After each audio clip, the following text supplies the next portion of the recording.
Hey there, welcome back to another video. It's been quite a while since I have posted anything. I've got a lot of big life changes going on and just some stuff that I just got a lot of explaining to do. But first, I thought it'd be a great idea to go downstairs into the garage, take a look at the E36 and get a good damage report. We're gonna have to start getting things ready for some stuff we've got coming up. So yeah, let's go take a look.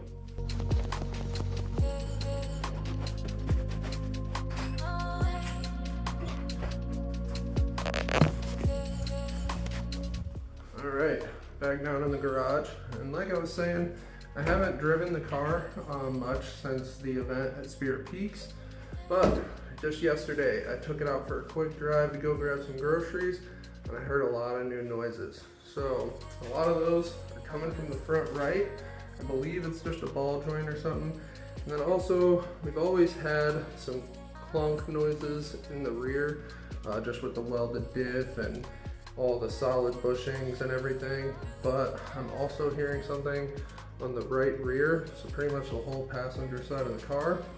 The right rear doesn't seem like it might be anything besides maybe one of my zip ties broke for my handbrake lines, and it's just rattling around. So I think I'm just gonna start at the front, see if I can find where the main noise is coming from.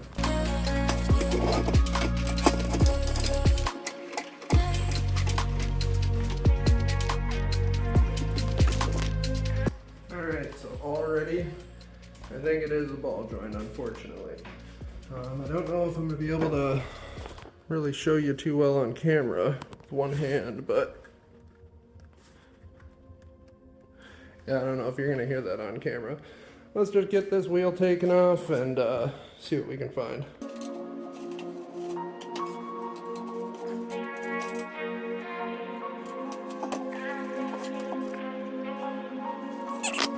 So I did some looking around, and the ball joint's bad, but I'll show you. This one made me feel stupid.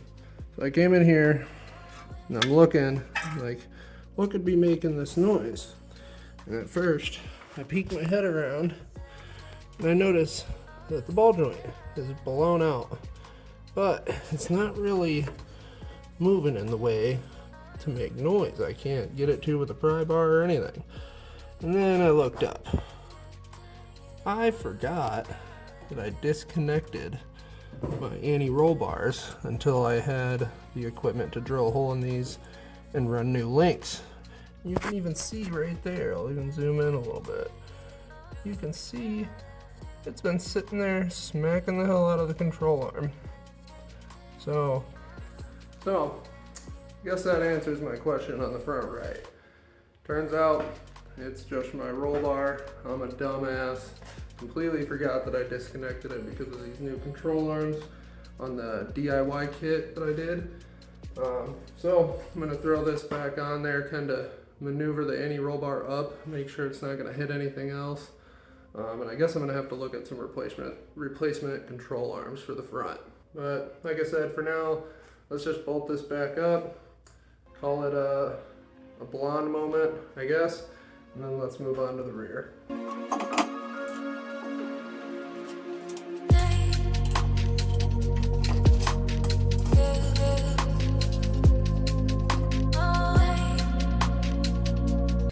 So from what I'm seeing, all of my lines are still, or my zip ties are still on there and holding strong. Just trying to check everything over, make sure this isn't loose. This upper ball joint had to be replaced when I first got the car, so I thought it could have been that. The strut bolts are fine. I guess next step would be getting under the car and just checking these toe arms. All right, now under the back of the car. I know the light is shit, but as you can see, everything, oh, probably shouldn't shake that too much, but everything's nice and tight. I don't know how much you're able to see compared to what I am, but I mean, nothing looks loose. Even my handbrake line, like bulkhead fittings, nice and tight. Roll bar is nice and tight. Axle's doing great. All the nuts are there, so I'm not too sure what it would be I was looking online and it seems that the axles will start to make some extra noises before they go out, so hopefully that doesn't happen. But from what I'm seeing, everything under here on the right rear looks fine, so maybe tomorrow after work or something I'll take it for another test drive and we'll see if we still get any noises. Alright, so got the car on the ground. I took a little bit of extra time and basically did a whole nut and bolt check on that side of the car. Wasn't able to really find anything, so then I kind of started just looking around really closely with the flashlight, looking for score marks or any kind of rubbing or just any kind of indication of failure or something that has broken in the back. But again, I wasn't able to find anything, so for now I'm just going to chalk it up to the welded diff. And I guess if the noise persists, then maybe I'll call Brandon over and we can just rip the rear end of the part until we can figure it out. But like I said earlier in the video, a lot of big life changes happening, a lot of stuff that's been going on in the last few months. So let's get into it, I guess. Alright, so like I said earlier, got a lot of stuff going on in the last few months. And unfortunately, we'll start with the bad news.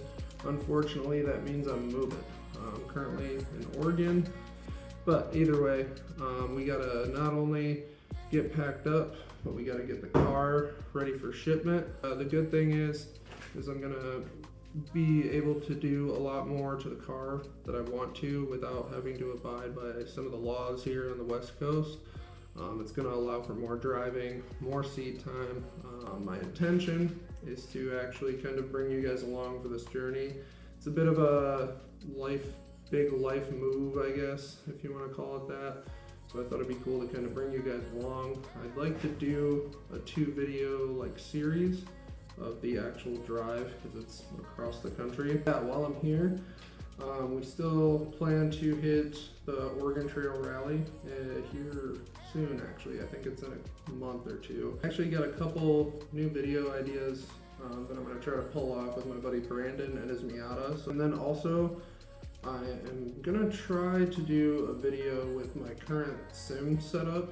There's kind of this big stigma in the sim drifting, sim driving world that you need these $700 wheelbases with $300 pedal set and a $400 shifter and all this crazy equipment that doesn't even come with a steering wheel, just to be able to drive and learn from the simulator and apply it to the car. I personally don't believe that people need all of that. I understand marketing and these companies got to make their money, but there should be more out there for the average person that just wants to have fun and maybe learn some new driving techniques while they're at it. But with all that, I hope you guys enjoyed the video. I know it was a shorter one compared to normal, but like I said, got a bunch planned for while I'm here to kind of keep up on these videos, get them going again. Maybe even some outdoor stuff, maybe even some fishing. In the meantime, if you guys have any ideas, suggestions, or even tips on a good auto transport broker, please let me know below. Could really use the help on that one. I think I found a decent one, but if anybody can recommend anything, it would be a huge help. Yeah, again, I hope you enjoyed the video, and thank you for watching. Bye.